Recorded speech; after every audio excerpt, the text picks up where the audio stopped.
Holy crap, guys, Generation 7 is announced. Now this is so crazy because everybody thought that the new game at the 20th anniversary Pokemon Direct would be Pokemon Z, but no, it's a whole new generation of games, Pokemon Sun and Moon. Now there's not really much we know about the games yet besides this one bird Pokemon, this aquarium or gym, and then there's maybe cars, and then like everybody's speculating that it's going to be in Hawaii, but that's all we know about the game so far. So that leaves us as fans to speculate what we want in the game, or what we think is going to be in the game. So before they really release anything, I wanted to make a video like this to say what I want to be in the game before they release it and I get disappointed, because most likely everything I want won't get in it. But here are 5 things that I really think Pokemon could add to this new generation to make the games even better than they ever have been before.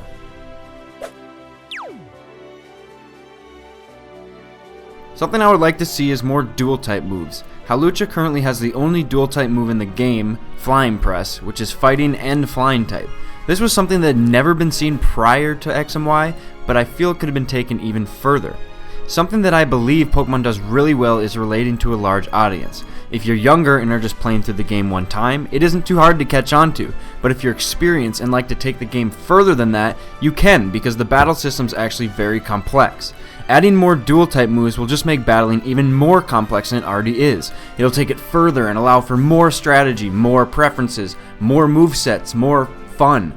Each generation has added more moves, so making some of the new moves for Gen 7 dual types wouldn't be very hard to do.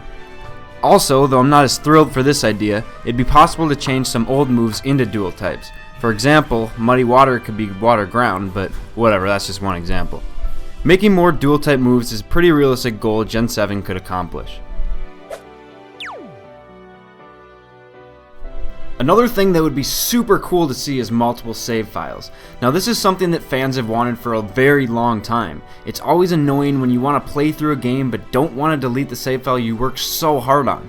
At the very least, you want to transfer some of your favorite Pokemon to either another one of your games or a friend's game so you don't have to lose them forever. It's just an annoying side of Pokemon that can be fixed with more save files.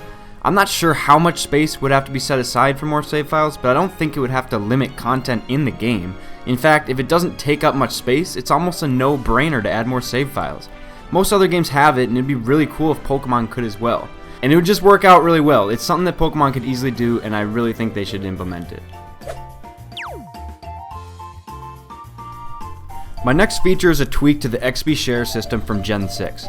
Now, my friend Noah actually pointed this out to me and got me hooked on the idea. If you don't know, the XP share from Gen 6 changed how it worked in all generations before it.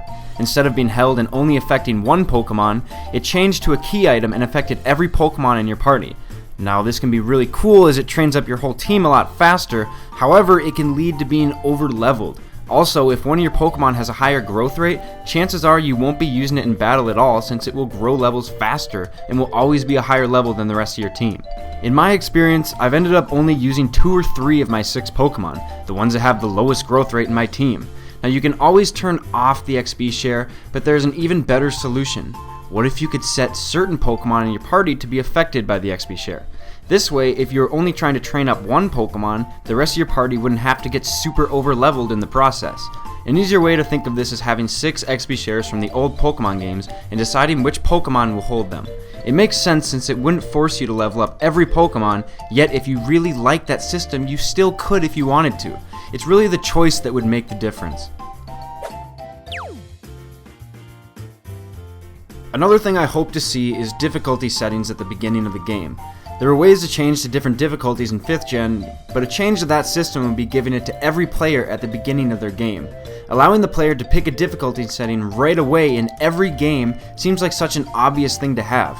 That way casual players could play on like usual, but players who want a challenge could set the game to hard mode.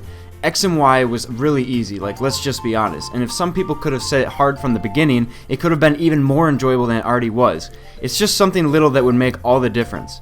If the game is too easy, then it can be challenging. Fans would ultimately enjoy their experience more with this choice right off the bat, and it isn't something that would be too hard to implement. The only change that would have to be made is the levels of trainers Pokemon and maybe a smarter AI. Again, little tweaks can make all the difference.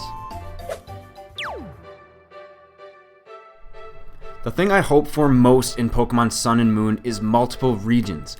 Gen 2 did this so well, and the fact that Game Freak has never tried it again is so silly in my opinion. So many people consider either the original Generation 2 games or the remakes to be the best Pokemon games in the franchise. Why is this? I can't say it's the same reason for everybody, but the fact that you can travel back to Kanto and fight 8 more gym leaders is the coolest idea to me. I can guarantee you almost every person who loves Generation 2 loves them at least partly because of the multiple regions. It is literally 2 games in one, but with the same save file, the same team of Pokemon, and the same adventure. It's so cool. Now if there was to be another region and it was to be one of the past generations, I think Kalos would be the best choice. I mean, I would be satisfied with any of the past regions, but Kalos would make the most sense because of all the things that never happened with Pokemon Z. For one, all the forms of Zygarde could be implemented in the post-game pretty well, and since Zygarde inhabits Kalos, it would only make sense. Also, the legendary Pokemon Volcanion was never officially released into Gen 6, so this would be a good opportunity to implement him into the games. Also, the second region Gen 2 was the generation before it. Granted, there were only 2 generations of Pokemon at the time, but they were also connected in a sense that Gen 2 games took place in the future of the events in Gen 1. I think it would be cool to travel back to Kalos in the future. Maybe some members of Team Flare are causing mischief or something, I don't know.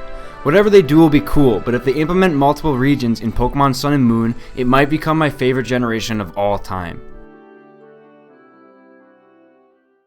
Now before I end this video, I want to add that there are a lot of other things I would love to see in these games. I just didn't have enough to talk about with them since they're pretty straightforward, so I'm just going to list them off for you. For one, I hope there's going to be more Mega Evolutions added to this generation, especially Flygon, he's my favorite Pokemon. I hope they keep the trend from Gen 6 with HM so that they're still in the game, but they aren't really required to progress. Obviously Gen 3 had a huge problem with this, and bringing the remakes back made people fear that they might keep doing this in future generations, but I really think they'll be able to keep the same trend from Gen 6. Also, I hope they bring back character customization. Again, in ORAS, they took this away, but I feel like they might be able to put this back into Gen 7. It's just because ORAS was a remake, that's why they didn't do it. Also, I hope there's at least one more evolution, you never get enough of those. I hope the rival's more like Gary or Ginger Kenneth over here. By that I mean I hope they're a little more aggressive and not just extremely nice. Fighting Gary as the champion was really cool, and his douchey vibe made you want to defeat him. I wouldn't mind seeing something like that again. Lastly, I hope that Pokemon can follow you again. It's something that was super cool in Heart Gold and Soul Silver, and I don't think it'd be too hard to implement.